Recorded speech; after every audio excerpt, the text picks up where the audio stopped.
Sejam muito bem-vindos à nossa aula, ok? Então vamos para o que interessa, vamos para a nossa aula. O tema do nosso capítulo é cargas elétricas e o modelo de Rutherford. E aí ele vai começar discutindo o que é eletricidade. Ora,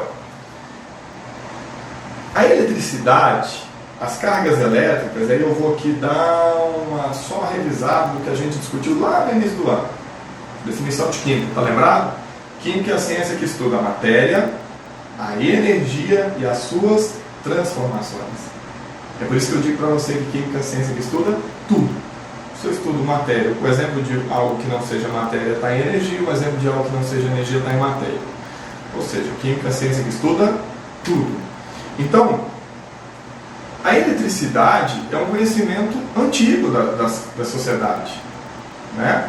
Ao longo da evolução, muitas civilizações acreditavam que fenômenos naturais, por exemplo, raio, e aí o raio você vai ter um conjunto de situações, você tem o trovão, que seria a parte auditiva do raio, e o relâmpago, que seria a parte visual do raio, e elas acontecem com velocidades diferentes, porque um vai trabalhar, né, o relâmpago com a velocidade da luz, próximo à velocidade da luz no vácuo, que vai ser de 300 mil quilômetros a cada segundo, e o trovão, que é aquele barulho que você escuta, ele ultrapassa 1.224 km por hora, ou 360 metros por segundo, e é por isso que você escuta aquele barulhão. Ele perturba, tá, o ar naquela situação que você escuta. Por isso que primeiro a gente vê o relâmpago e depois a gente escuta o trovão. Então o raio é um fenômeno da natureza que há muito foi entendido pelas civilizações como inclusive a fala de Deus, né? Se você estudou um pouco da mitologia nórdica, sabe que Thor, e agora está sendo repassado aí nos filmes da Marvel, que Thor é o deus do trovão. Então, repare que nós temos acesso à eletricidade há muito tempo. O acesso eu não diria, mas pelo menos um contato no sentido de conhecer, de ver, não entender o que é, que você vai ver que isso é bem recente. Depois, os egípcios antigos, o Egito é um país que existe até os dias de hoje, mas lá na antiguidade, nós estamos falando aí antes de Cristo, 2000 antes de Cristo, já sabiam que se atritasse uma lã de carneiro num âmbar é uma seiva que você retira da árvore, você conseguiria ter a eletrização desse âmbar. Ele ficaria estático.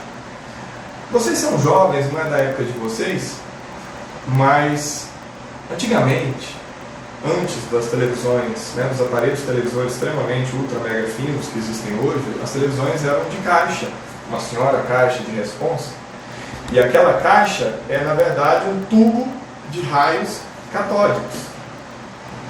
E esse tubo de raios catódicos, contrário. Ok, obrigado. Esse tubo de raios catódicos é, na verdade, o que nós vamos estudar hoje, um acelerador de elétrons. E quando você passava perto da tela, mesmo com o aparelho televisor desligado, se você passasse o braço perto da tela, você perceberia os pelos do seu braço ficarem eriçados, em função da carga elétrica adquirida na tela do aparelho televisor. Então repare, isso já está trabalhando com cargas. O egípcio sabia atritar um pano, né, de lã no âmbar e conseguia atritar isso, gerar cargas desde 2000 a.C. É por isso que agora, quando as chuvas começarem a cessar, nós estamos na troca de estação, saindo do verão, entrando no outono, e o outono é característico por ventos, o clima nosso é mais seco, depois isso vai seguindo o inverno, vai acontecer o seguinte: você vai ficar com o corpo estaticamente carregado, sobretudo se você anda muito calçado, se você não tem o costume de pôr os pezinhos no chão. Então repare, nós estamos fazendo aqui, nós estamos no capítulo 2, para quem está chegando agora, capítulo 2, página 38. Nós estamos discutindo cargas elétricas, ok? Então repare, vai acontecer, por exemplo, que essa época do outono, inverno, em função do vento frio e seco, sobretudo seco, tá? Gera em nós cargas estáticas. E essas cargas estáticas fazem com que a gente sofra descargas elétricas ao encostar um no outro. É por isso que quando você está conversando com o seu colega, você encosta a mão nele e ambos tomam um choque. O que está acontecendo? Um de vocês está carregado eletricamente e você está, ao encostar no colega, ambos, né, estão desencadeando uma descarga elétrica. Como que resolve isso? Tirar o calçado e pisar na terra, para que você tenha essa liberação de cargas. Então repare, desde o início da civilização a gente conhece as cargas. Agora, isso vai ser estudado de maneira enfática lá no início do século XVIII com Benjamin Franklin. E você já viu o desenho que tem com ele, que ele empinava pipa num dia chuvoso. Essa eu gostaria de entender como que ele fazia, sabe? Isso é o que a gente vê na ciência. De fato era assim, como que empina pipa num dia chuvoso que está caindo água? Pois é, bem. E se você olhar na página 39, você vai ver que tem esse mesmo experimento. Se você pegar um bastão de vidro, na escola nós temos esse bastão de vidro lá no nosso laboratório, que, enfim, por motivos óbvios em casa não tem. Então, bastão de vidro que a gente usa para mexer as soluções e atritar uma lã, você vai perceber os experimentos, as imagens que estão aí postadas na página 39. É por isso que os meninos e meninas que têm o cabelo anelado e resolvem por que o cabelo é anelado, porque tem as pontes de enxofre. Enxofre é um elemento da tabela periódica que faz duas ligações. Imagine o fio. Quando o enxofre está aqui, entre as camadas do fio do cabelo, se a pessoa tem as ligações de enxofre, as pontes de enxofre, as pontes de sulfeto alinhadas, esse cabelo é liso. Quando essas pontes de enxofre não são alinhadas, o cabelo anela. Quanto mais desalinhado, mais anelado vai ficando. E aí o que acontece? Eu não vou discutir aqui padrões, não é esse o objetivo. Mas aí quando a pessoa está enjoada de ver o cabelo anelado, e eu particularmente acho muito bonito o cabelo anelado, o que ela vai fazer? Vai pegar a chapinha e passar no cabelo.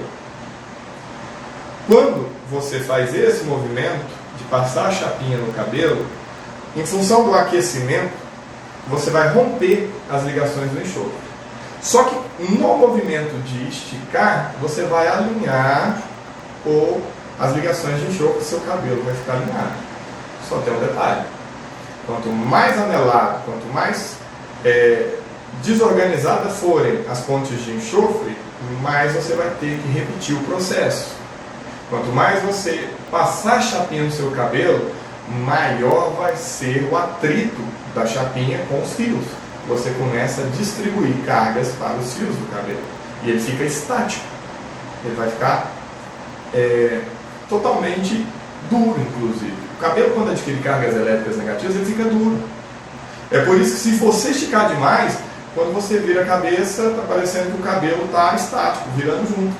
E ele começa a perceber a presença de água na atmosfera. Se vai chover, começam os fiozinhos ficarem eriçados, porque ele está estaticamente carregado.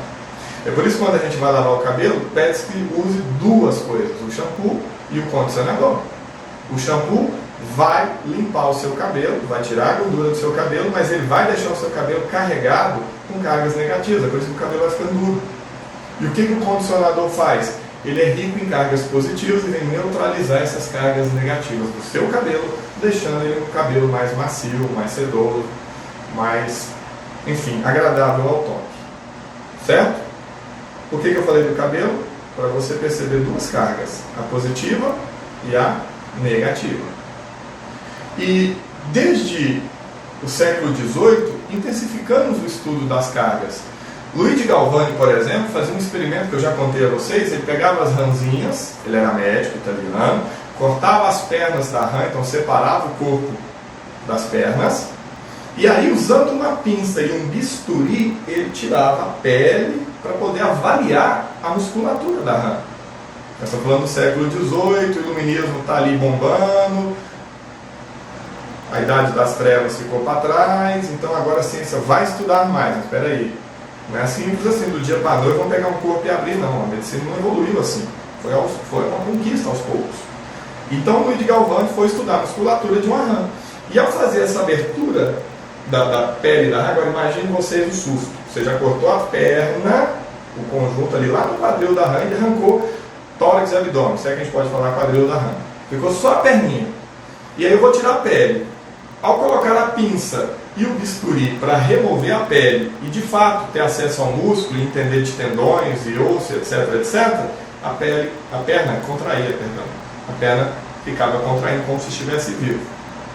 Isso foi apresentado em alguns anfiteatros na época e foi com base nesse experimento que surgiu o mito, né? Surgiu o romance de Frankenstein.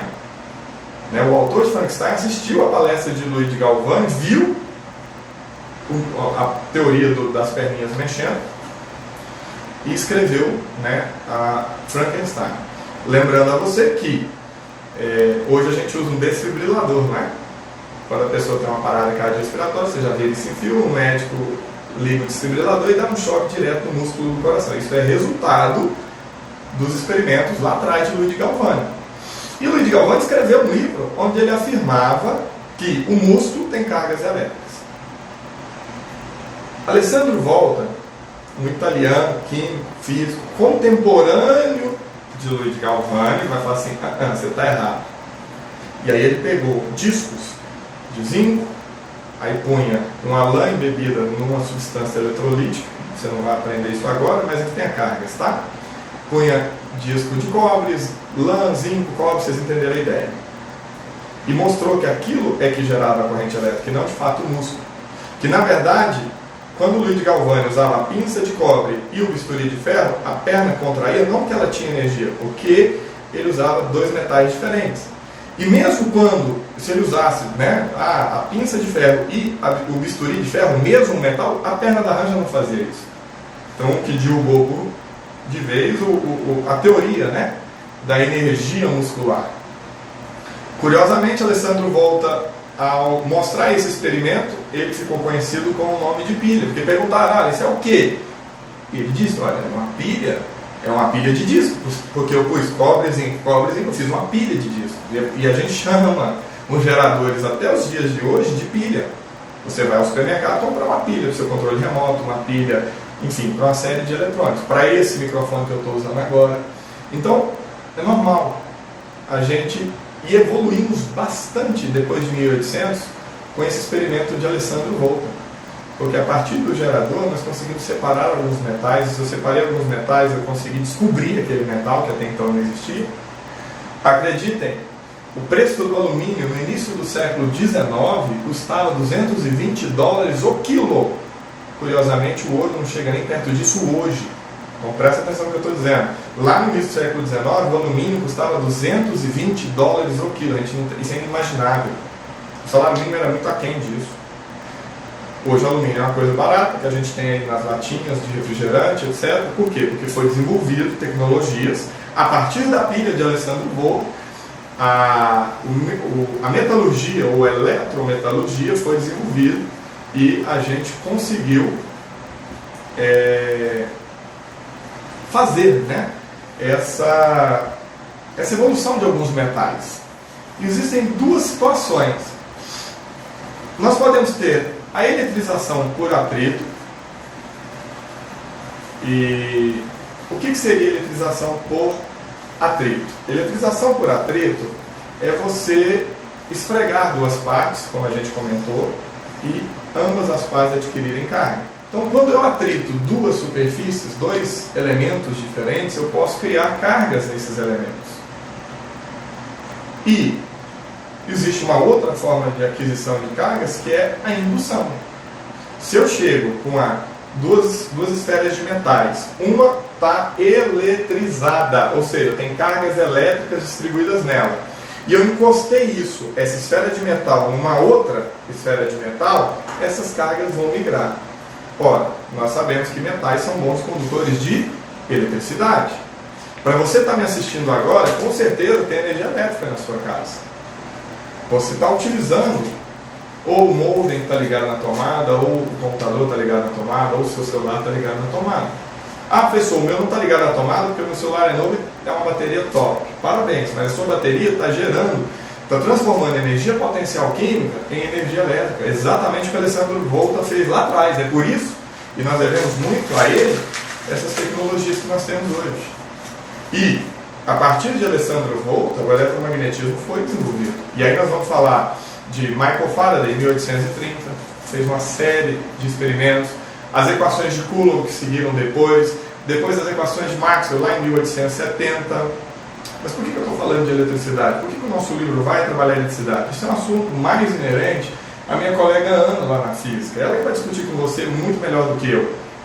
Mas é porque eu preciso explicar para você toda essa evolução das cargas elétricas para que você entenda o seguinte: por que a gente abandonou o modelo de Dalton? Eu contei a vocês, e no final do capítulo anterior fala disso, Dalton escreveu o texto dele em 1803, mas o livro só foi publicado em 1808. E no modelo anterior, o que a gente entendeu? O átomo era maciço, indivisível, indestrutível. Lembram disso? Primeiro postulado. Segundo postulado, átomos de um mesmo elemento eram todos iguais. Então todos os átomos de ouro eram iguais entre si, em massa e propriedades. E todos os átomos de prata eram iguais entre si, em massa e propriedades. Porém, o átomo de ouro é diferente do átomo de prata. Aí você vai falar, a gente sabe disso. Não, você sabia. A gente olhava a substância ouro, a substância prata e sabia que elas eram diferentes, inclusive com cores diferentes, densidades diferentes, propriedades diferentes. Mas a gente não sabia o porquê. E aí Dalton vai supor que se átomo é a composição da matéria, os átomos de ouro são todos iguais, por isso que cria uma homogeneidade na substância ouro, os átomos de prata são todos iguais entre si, e isso cria uma homogeneidade na substância prata, porém ouro e prata são diferentes, porque o átomo de ouro é diferente do átomo de prata. Foi um avanço, hein? Não vamos zombar desse propósito, foi um avanço muito grande para a ciência. E os outros dois que ele embasou nas leis ponderais que a gente já estudou. Que os átomos não podem ser criados em nem destruídos, eles se rearranjam, então, obedecendo a lei de Lavoisier, e a lei de Proust, que ele vai dizer que os átomos combinam em proporções fixas. A gente já estudou isso no capítulo anterior. Agora repare, Dalton propõe isso em 1803 e tem isso publicado em 1808. Agora eu estou dizendo que desde 1800 Alessandro Volta fez a pilha, e isso começou a discutir cargas elétricas. Aonde vem isso? O que é isso? O modelo de Dalton não fala de cargas elétricas. Então nós estamos comentando toda uma ciência. O eletromagnetismo ele vai crescer muito dentro desse século, do século XIX. Luigi Galvani, Alessandro Volta, um pouco antes dele Benjamin Franklin, lá no finalzinho do século XVIII. No século XIX, então, você tem todos esses cientistas, Michael Faraday, você vai ter o próprio Coulomb, as equações de Maxwell. Enfim, o eletromagnetismo vai bombar. Nós estamos falando de Tesla, nós estamos falando de Thomas Edison. O trem está, eu já falei Faraday, né, a gaula de Faraday, o trem está bombando. Só que o modelo atômico de Dalton é insuficiente para explicar isso. E a gente é obrigado a abandonar o modelo de Dalton e surge uma outra experiência. William Crookes, e eu vou escrever o nome dele aqui.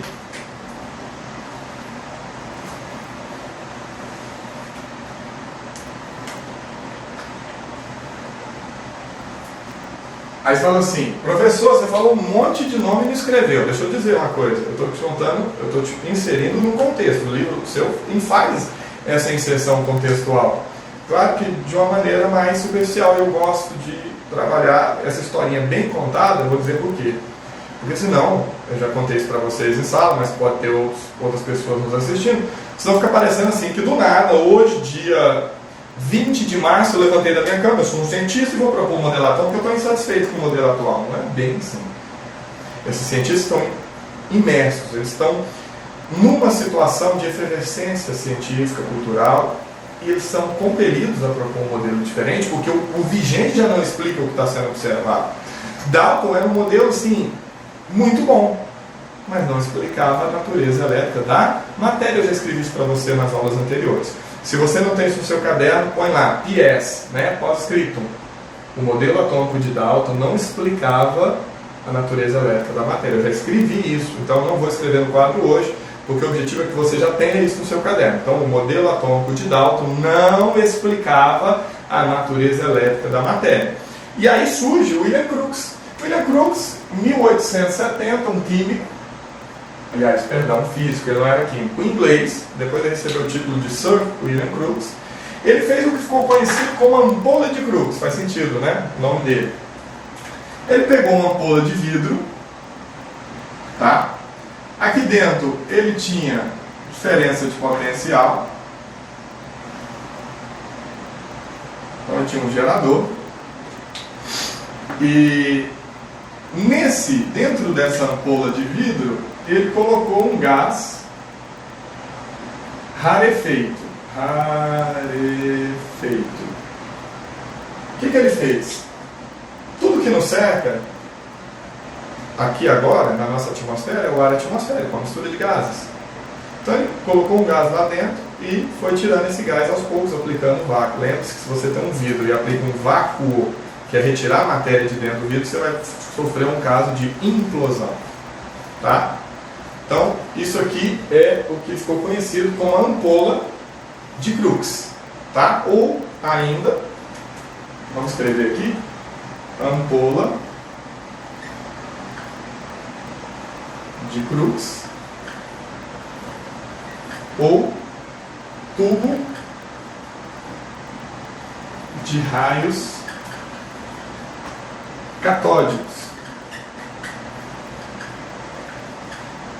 Havia um material fosforescente, não preocupe em entender agora o que é a diferença de fluorescente e fosforescente, nós vamos estudar isso lá na frente. Havia um material fosforescente aqui, e quando você ligava, esse símbolo aqui na física é de um gerador, tá? Maior e menor potencial, ou seja, obviamente isso tinha que estar ligado a uma tomada, isso tinha que estar ligado a uma fonte de energia. Ao ligar isso na fonte de energia, surgiu um raio, que não sabiam explicar o que era. E a ciência, muitos dos cientistas dessa época passaram a estudar a ampola de Crookes, passaram a fazer uma série de experimentos com a ampola de Crookes. E aí nós vamos esbarrar no seguinte cientista, um inglês,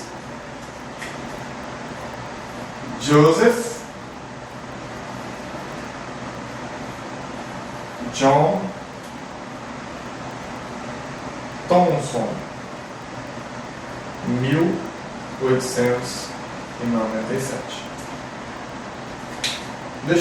Não precisa do Joseph John. É o Thomson, mas eu vou pôr o JJ. Ele era conhecido assim, J.J. Thomson. Cuidado, hein? Eu vejo muito professor escrevendo Thompson.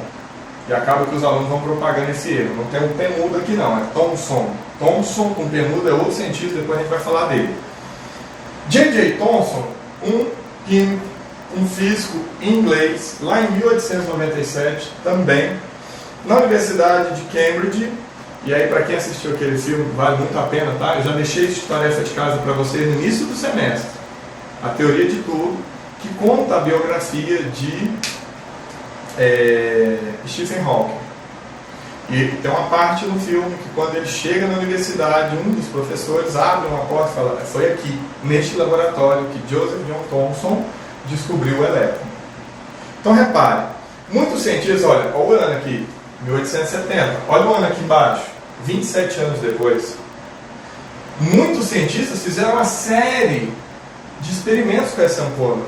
Foi com base nessa ampola que toda a espectrometria, e aí lá na frente você vai entender o que é espectrometria, foi desenvolvida.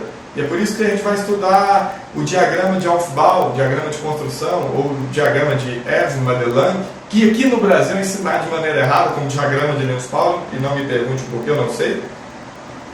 Mas o nome certo é diagrama de Evans-Madelung, e eu vou estudar isso com você lá na frente, não é o momento. O que esse diagrama faz? 1S2, 2S2, 2P6, 3S2, 3P6. Você já viu esse diagrama em algum lugar no livro de vocês, mas vamos estudar isso em outro momento. Esse diagrama ele foi desenvolvido a partir de experimentos de tubo de gases rarefeitos. Sabe o que mais foi desenvolvido? Wilhelm Röntgen, alemão, 1895, lá no laboratório dele, descobriu o raio-x a partir do estudo da ampola de Crookes. Só que ele não sabia o que era, chamou aquilo de raio-x, enfim. Por que eu não estou dando ênfase na historinha do raio-x? Porque o raio-x vai influenciar outro modelo e não é o de Thomson. Então nós vamos voltar nisso depois. O tubo televisor daquelas caixas enormes que existiam antigamente, aqueles monitores de computador enormes que existiam antigamente, funcionam graças a esse princípio. É isso aqui. Você tem uma ampola de Crookes lá dentro, que acelera elétrons contra um material fluorescente num vidro, tá? Que é a tela da televisão. Então, essa ampola foi muito útil, e aí a gente entende por que Sir William Crookes foi, né, foi agraciado com o título de cavaleiro que é o título mais alto, né, lá na Inglaterra para um plebeu. J.J. Thomson pegou esse tubo de raios catódicos e ele conseguiu, pasmem, calcular a relação carga-massa do elétron. Então, ele é o pai, vamos dizer assim, descobriu, né, o descobridor do elétron. Descobriu o elétron. Olha, aqui é o elétron. O elétron é uma partícula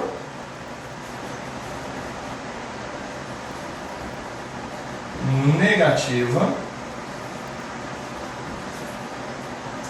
do átomo. Aí eu tenho um probleminha. Partícula negativa do átomo. O átomo não pode ser criado ou destruído. Ele é indivisível. Não foi assim que Dalton falou? Como que o átomo é indivisível e agora eu tenho um pedaço do átomo aqui? Eu tenho uma partícula negativa do átomo. Então Thomson não tem outra função. Se ele acredita no trabalho dele, ele teve que propor. Fez isso, obviamente, várias e repetidas vezes. Estava imerso na discussão à época. Então ele vai propor que o modelo atômico de Dalton está ultrapassado e a gente precisa evoluir. Repare, o seu livro ele vai pular do modelo de Dalton direto do Rutherford.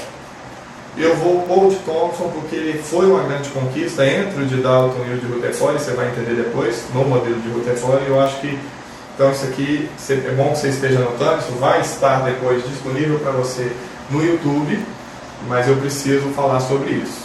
Tá? Por quê? Porque o modelo de Thomson está entre os dois modelos e foi uma evolução natural. Tá? Eu acho que se eu já obedecer e ir direto para Rutherford, a gente vai perder toda essa construção. Então, Thomson, ele propôs um modelo, e aí eu vou esclarecer. Ele vai dizer nesse modelo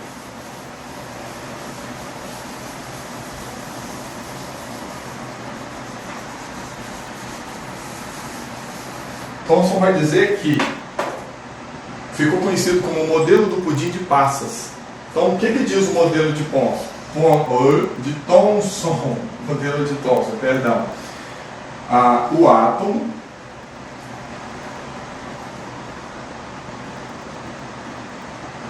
possui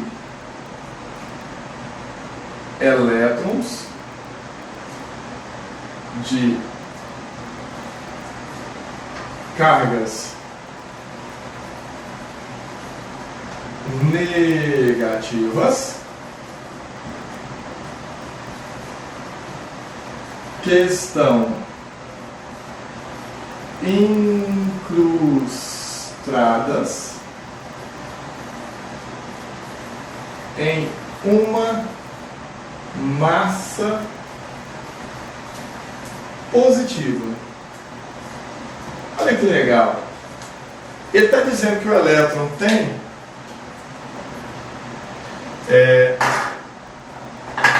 pessoas, tá aqui, a minha produtora está me dando aqui um recado que eu fiquei na frente demais e vocês estavam copiando e eu apaguei. Isso vai estar no YouTube daqui a pouco, tá? Eu garanto. Daqui a pouco assim, no final da tarde, tá? Gasto um tempo que vocês não têm ideia. Tá? Esses canais estão todos tumultuados. E eu tenho que fazer edição do vídeo. Vou tirar essa fala, por exemplo. Então, mais tarde vai estar lá. Em algum momento eu saio da frente e você pode copiar, tá? Dá pausa, volta, quantas vezes você quiser. Perdoe minha falha. Eu vou tentar sair um pouco da frente para você poder escrever. Obrigado aí pela dica. Tem uma outra sugestão também de alguma série da BBC, né? Light Fantastic. eu vou dar uma pesquisada, eu não vou indicar ela agora, tá? Não vou indicar ela agora, eu vou dar uma pesquisada primeiro, porque eu não conheço, eu estou sendo honesto com vocês, tá? Eu quero agradecer aí quem fez a indicação, parabéns, muito obrigado. Eu vou dar uma olhada na série e ver se está dentro da condição que vocês possam assistir nesse momento, até porque nós temos uma série de coisas para fazer, né? Nós temos uma série de atividades, mas se está mostrando o trabalho de cientistas, já me encantou e eu quero assistir. Eu vou dar uma olhada, porque, vou dizer por que eu quero dar uma olhada, para a gente poder brincar com a aula, falar assim, olha, assistam o episódio tal que eu vou falar disso, entenderam, né? É porque eu desconheço a série, só isso. Eu quero dar uma olhada para poder indicar naquele momento. Fala, gente, assista por favor o episódio X, porque nós vamos discutir esse momento. Eu acho que vai enriquecer sim. Então, muito obrigado, parabéns aí pela sugestão. O átomo possui elétrons de cargas negativas que estão incrustados em uma massa positiva. Pois bem, esse modelo foi conhecido como pudim, modelo, né? O modelo do pudim de passas. E aí, presta atenção. Pudim de pastas. O que é isso? Pois é. Quando a gente fala isso, pudim de passas, tá faltando uma coisa aqui. Esse pudim de passas não existe no Brasil. É o pudim de passas em inglês. Se você não põe isso, o que você vai pensar? Que esse pudim de passas é aquele pudim nosso, que tem um formato específico, e que se você vai distribuir passas nele, eu penso que não vai ficar gostoso, tá? E lembra muito o manjar. Se você substituir as passas por ameixas, vai parecer um manjar, não é verdade? Pois é, não tem nada a ver. Pudim de passas em inglês é um bolo. É um bolo que tem massa e tem uma série de passas lá dentro. E aí, neste caso, o que seria o equivalente nosso hoje? Bom, eu sei que vocês pertencem a um grupo de família seleto que tem condição de ir numa marca específica e comprar um chocotone daqueles que tem cheia interna, etc, que eu gosto muito. Mas não é desse modelo que eu estou falando. Já viram aqueles chocotones? Eu vou falar do chocotone porque o panetone usa frutas cristalizadas de formatos diferentes, então eu vou usar o chocotone como exemplo. Que algumas redes grandes de supermercado vendem e são bem mais baratos, porém não tem um recheio específico. Simplesmente você tem a massa do chocotone com gotas de chocolate distribuídas de maneira homogênea. Então estão ali na superfície, estão ali no miolo. Se você fizer um corte, você vai achar gotas de chocolate por toda a extensão. Porém, não tem um recheio no meio, hein? Senão o modelo não vale. Então, esse chocotone simples, vamos chamar assim, seria o modelo que Thomson propôs, onde a massa do chocotone seria uma carga positiva e as gotinhas de chocolate seria a carga negativa. Certo? Pois é, olha que legal, olha que avanço de modelo. Agora eu já consigo, por exemplo, dizer que eu tenho uma situação onde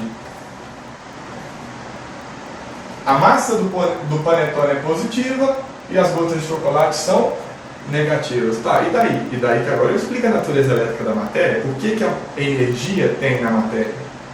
Por que se eu transformo a matéria surge energia, ou se eu aplicar energia eu transformo a matéria? Então abre-se um leque de explicações muito interessante. E isso nós devemos ao modelo de Joseph John Thomson ou J.J. Thomson, tá? Esse modelo não durou muito porque um aluno dele, neozelandês Ernest Rutherford, já em 1911, substituiu esse modelo porque tinha em mãos acesso a novas descobertas. E aí a gente vai deixar isso para um outro momento, tá? Então nós vamos ficar aqui nesse momento com o modelo de Thomson. Vamos voltar para a ampola de William Crookes, tá? Vamos lá. A ampola de Crookes foi um tubo de vidro, mais ou menos com o formato de uma ampola mesmo, é por isso que tem esse nome. Tá? Aqui dentro eu tenho dois eletrodos que estão ligados a um gerador. Tá? Esse símbolo aqui, vocês vão aprender com a Ana, que é um símbolo que representa um gerador, uma diferença de potencial. E ao ligar, você vai perceber, aqui dentro tem um gás rarefeito. Qual gás? Vários, testaram vários e tiveram experimentos, resultados diferentes com gases diferentes. É isso que é legal. É por isso que a espectrometria foi desenvolvida. Tá? E aí tem J.J. Balmer, tem Anderson, enfim. Isso é um momento lá para o modelo de Bohr que a gente vai voltar nesse assunto. E ao aplicar uma diferença de potencial, isso aqui criava um raio. Tinha um material fosforescente, e eu vou deixar você entender esse fosforescência quando a gente explicar o modelo de Bohr. A diferença entre materiais que são fluorescentes e materiais que são fosforescentes, você vai aguentar a mão até lá, porque senão a gente adianta uma coisa que não deveria. E eles viam esse raio. Tá, mas o que é esse raio? Ninguém sabia. As pessoas foram tentar investigar. E olha que curiosidade, se eu colocar um anteparo aqui parecendo um catavento, ele girava.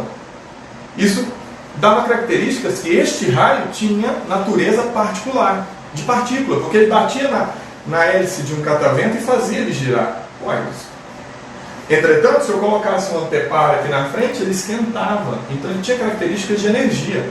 O que é isso? Do que nós estamos falando? Bom, do que nós estamos falando? Louis de Broglie, em 1924, bem depois desse experimento, é que vai caracterizar, que ficou conhecido como a teoria da dualidade onda-partícula do elétron. Tá? Louis de Broglie, francês, vai explicar isso lá em 1924, e nós vamos chegar lá. Nesse primeiro momento, você precisa entender que você liga, né, dois eletrodos numa corrente externa, num gerador, na tomada, vamos dizer assim, e aqui dentro tem um gás rarefeito, e ele conduz ele cria, né, um raio.